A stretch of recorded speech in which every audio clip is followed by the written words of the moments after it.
YouTube? It's me, Miss Nappy Love, coming to you all today. Okay, that's better lighting. Anyway, it's me, Miss Nappy Love. I know it's been a while since I've been behind the camera and coming to you all to say hi. But Miss Nappy Love been very busy. Let me tell you what's going on. So,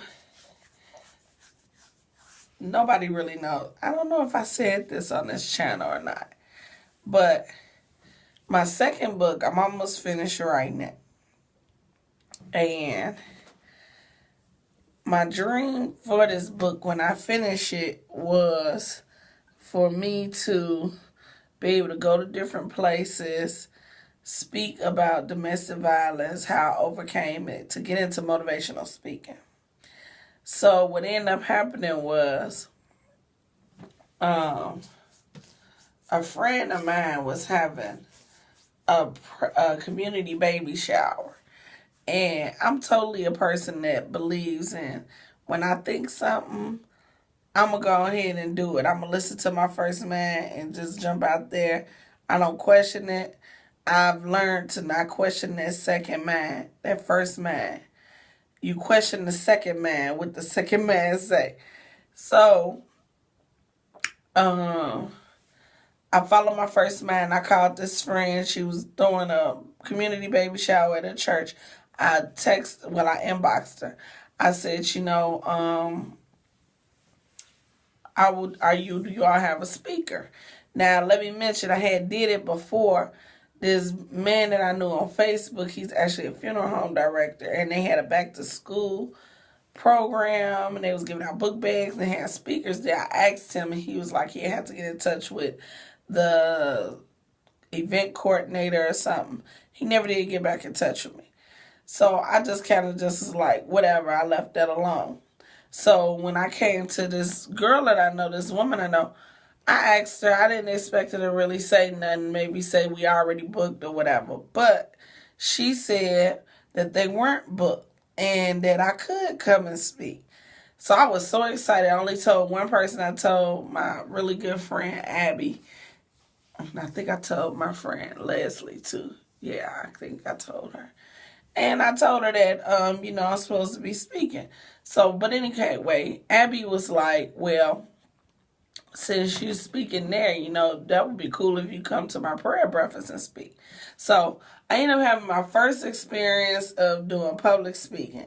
I've never done that, but I guess this kind of counts as public speaking because this goes to the world, And most of the time, if you don't know it, I don't edit my videos because I want it to be raw. I don't have the energy, truthfully, for all of that.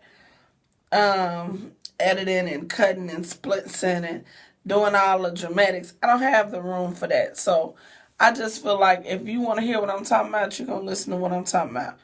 And now it's like I'm so sporadic with making videos, which I apologize for due to my schedule. I don't even do makeup that much no more. But the next video, I promise you I will. This hair has got to go. I got about from right here to right here is my hair. And these is actually crocheted in. So during the week, I've been wearing a headband up across here. Trying to make it stretch some more because ain't nobody got no money. Well, anyway. So my first speaking engagement was at my friend's Abby's prayer breakfast. I wasn't prepared at all. I went out the night before. I wrote the stuff down when I was drinking, and I wasn't prepared. And because I wasn't prepared, I saw that the quality of it wasn't as good. That I could have conveyed a better message if I was prepared. But because I decided to say, whatever. That's why I got the results that I got. So,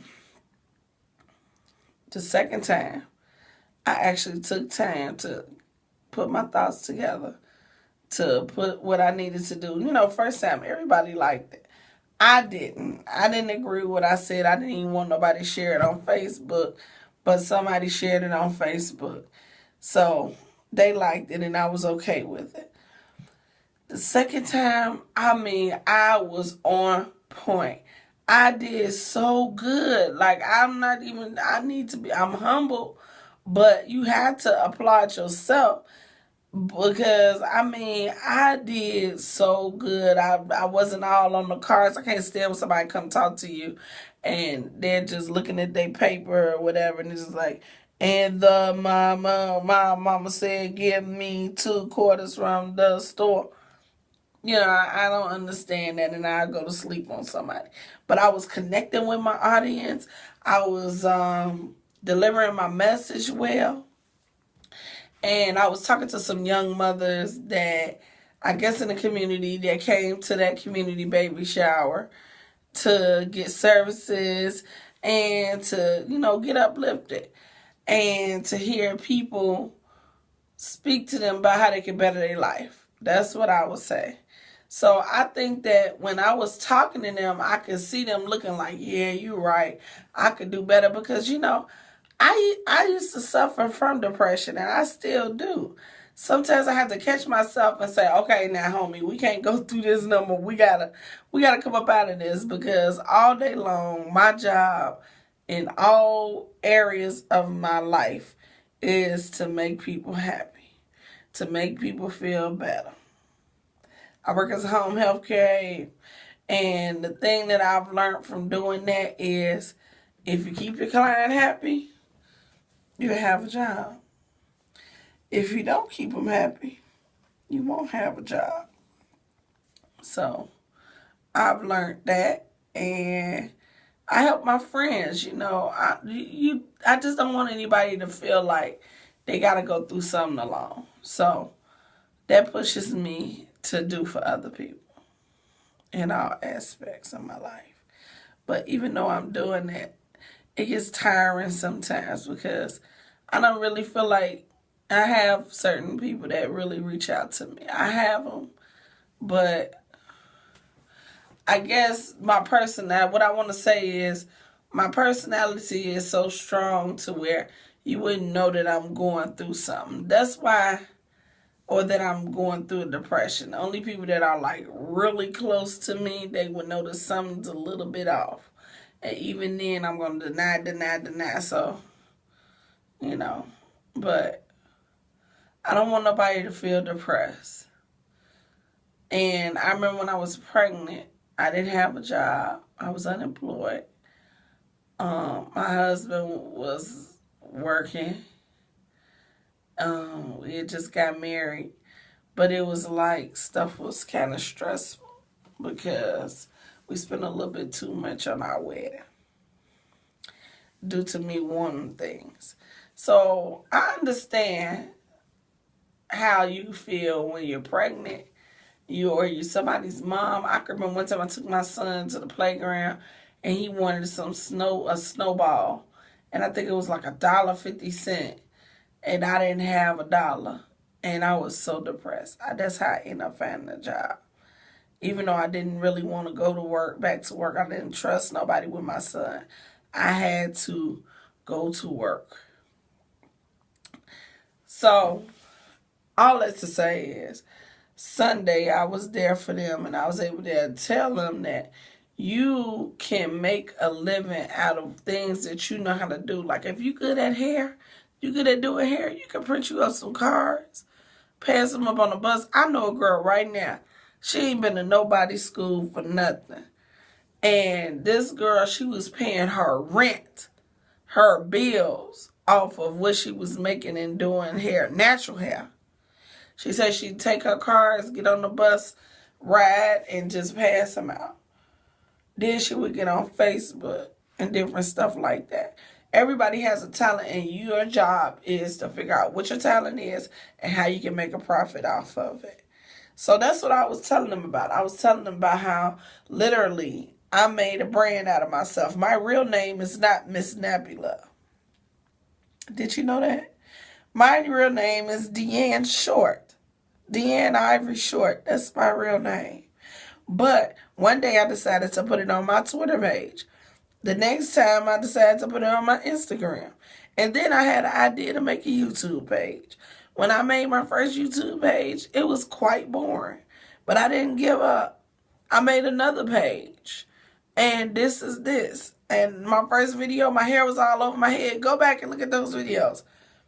It started with a New Year's resolution that I was going to do what I wanted to do, what I always dreamt of doing, of making friends online and making an audience around myself to be some source of entertainment, motivation, inspiration to somebody else.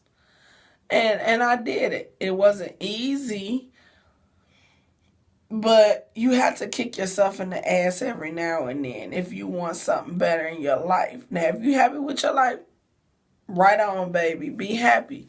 But every year, you should do something different and to better yourself. You should, because life isn't promised. You know, my husband, he could work his job for the rest of his life till he leaves this earth, and he'll be happy. But I'm not. So, you guys simmer on that. Think about it. And that's what Miss Nappy Love been up to. Also, I have a personal Facebook page. You all go on Facebook right now and search Miss Nappy Love, MZNappylove. And I have a personalized Facebook page for all my fans. Well, I guess I can call that a fan page. So if you're one of my fans, press like and say something on there. I don't know what to say if y'all not saying nothing back.